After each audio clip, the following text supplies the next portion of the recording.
சென்னை மெரினா கடற்கரை காமராஜர் சாலையில் உழைப்பாளர் சிலை அருகே குடியரசு தின விழாவின் முதல் அணிவகுப்பு ஒத்திகை நடைபெற்று வருகிறது. கூடுதல் விவரங்களை செய்தியாளர் கிருஷ்ணாவிடம் கேட்கலாம். கிருஷ்ணா, கூடுதல் விவரங்களை பதிவு செய்யுங்க. நிச்சயமாக வரும் ஜனவரி 26ஆம் தேதி 76வது குடியரசு தின விழா கொண்டாடப்படுவதை முன்னிட்டு ஒத்திகையானது 3 நாட்களாக ஒவ்வொரு ஆண்டும் நடைபெறும். அந்த அடிப்படையில் இந்த ஆண்டும் 76வது குடியரசு தின விழாவை முன்னிட்டு இன்று மற்றும் 22ஆம் தேதி 24ஆம் தேதி ஆகிய 3 நாட்கள் ஒத்திகை நிகழ்ச்சி என நடைபெற இருக்கிறது.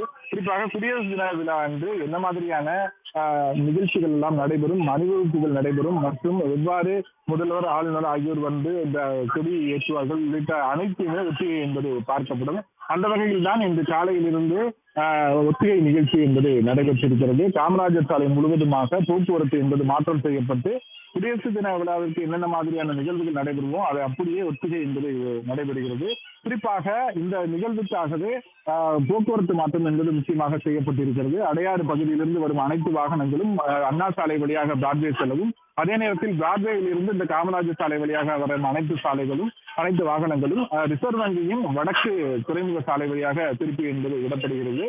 இந்த நிகழ்ச்சி என்பது இந்த காலை 6 மணியிலிருந்து இது முடியும் வரை இந்த போக்குவரத்து மாற்றம் இருக்கும் என போக்குவரத்து காவலர்கள் தெரிவித்திருக்கிறார்கள். குறிப்பாக இந்த நிகழ்வின் போது ஆளுநர் வருகை மற்றும் முதல்வர் வருகை, அதன் பின்பாக ஒவ்வொரு அணிவகுப்பு, அதாவது காவல்துறையினர், குறிப்பாக பெண் காவலர்கள், RPF, CRPF மற்றும் கப்பல் படை மற்றும் கடலோர காவல்படை மற்றும் கல்லூரி மற்றும் பள்ளி மாணவர்களின் சாரணர் என அனைவரும் அணிவகுப்பாக இங்கு நிகழ்த்துவார்கள். இந்த அணிவகுப்பு அனைத்துமே ஒத்திகை என்பது பார்க்கப்படுகிறது.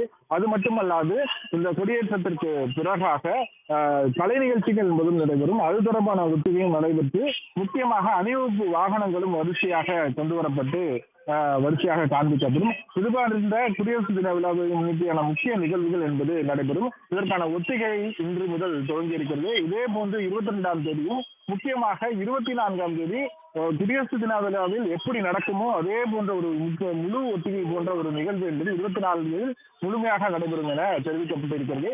இந்த 3 நாட்களும் போக்குவரத்து மாற்றங்கள் செய்யப்பட்டு இந்த ஒத்திகை நிகழ்வானது நடைபெற இருக்கிறது. தகவல்களுக்கு நன்றி கிருஷ்ணா.